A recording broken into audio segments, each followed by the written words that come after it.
À propos du film Die Insel der blutigen Plantage de Kurt Raab. Die Insel der blutigen Plantage. Flambant nanar. Dépaysement, filles exotiques à moitié nues, violence, perversion sexuelle, torture, explosion. Finalement, ce que les producteurs ont concocté, c'est un film d'exploitation doté d'un budget de série B et l'enthousiasme d'un film d'auteur. Le producteur Peter Kern et l'acteur Klaus Raab sont des fidèles des films de Rainer Werner Fassbinder. Le second est par ailleurs l'acteur principal de La tendresse des loups. Après avoir fondé la Luxor Film Production, ils se mettent en tête de produire un film d'action qui se déroulerait sur une île paradisiaque. L'objectif est de gagner suffisamment d'argent pour produire des films plus ambitieux sur le plan artistique. Mais les choses ne se déroulent pas comme prévu. En effet, le coproducteur philippin Felipe G. Ortega Jr. s'avère ne pas être à la hauteur. C'est ainsi que l'équipe allemande se retrouve en territoire étranger, sans contact et avec l'obligation de recruter une nouvelle équipe.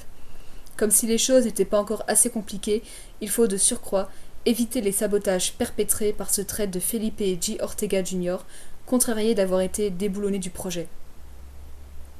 C'est un miracle que le film ait été bouclé, mais les conditions de tournage expliquent aussi un scénario incohérent et les décisions souvent aberrantes prises par les protagonistes. Par exemple, le directeur d'une revue allemande dispose de deux nymphètes à promouvoir. Peter Kern, de son côté, a un grand besoin d'argent. Par conséquent, il propose à son contact de lui envoyer les deux greluches. Comme la scène tournée à la va-vite ne s'intègre pas dans le scénario, elle sert de scène d'ouverture au film. Elle n'en reste pas moins surprenante. Un despote maintient en esclavage les habitants d'une petite île des Philippines avec l'aide d'Olga, sa fidèle femme de main. Dans cette prison à ciel ouvert, les hommes travaillent comme des bêtes dans la plantation, pendant que les femmes doivent fournir des services sexuels aux soldats, en plus de leur besogne. Le grain de sable dans l'engrenage, c'est Hermano, qui tombe amoureux d'une jolie sauvageonne. La passion lui fait ouvrir les yeux sur les agissements de son chef.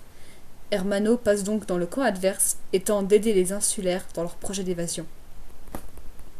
Avec toutes ces femmes à moitié nues et ces amours interdits, générateurs de punitions et autres tortures sadiques, il est évident que l'objectif était de surfer sur la vague des films de prison pour femmes.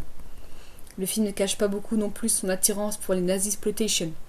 Certes, on ne trouve aucune croix gammée, mais le brassard que les soldats portent autour du bras ressemble beaucoup à l'emblème nazi.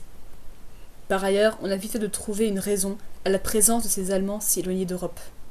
Quant à Olga, son sadisme, sa perversité et son appétit sexuel font irrémédiablement penser à la sulfureuse Diane Thorne, alias Ilsa, la louve des SS. Les sévices infligés sont nombreux, en commençant par une éprouvante scène de flagellation. La plupart du temps, les maltraitances sont plus dépravées et sournoises, comme lorsqu'Olga oblige Hermano à coucher avec elle sous les yeux de la fille qu'il aime. Il y a aussi ces moments délicieux où les soldats exigent des indigènes qu'elles montent sur un arbre pour cueillir des noix de coco. En réalité, il s'agit d'un simple stratagème pour jeter un œil sous leur pagne. Tout tourne autour du sexe, ce qui démontre une véritable obsession des auteurs pour la chose. En réalité, cette préoccupation démontre surtout la volonté des auteurs d'en donner pour son argent aux spectateurs. Eu égard aux conditions de tournage, il était évident pour tout le monde qu'il n'était plus question d'aboutir à un film cohérent. La séquence durant laquelle l'un des soldats est transformé en lieu de promenade pour araignée est emblématique d'un certain sens du sacrifice. Une scène insupportable pour tout arachnophobe qui se respecte. Il faut dire aussi que le casting est impressionnant. La taille, la minceur et les cheveux blonds de Karl Otto Alberti lui ont souvent permis de jouer les officiers nazis. En 1966, on le trouve par exemple dans Paris brûle-t-il, aux côtés de Jean-Paul Belmondo.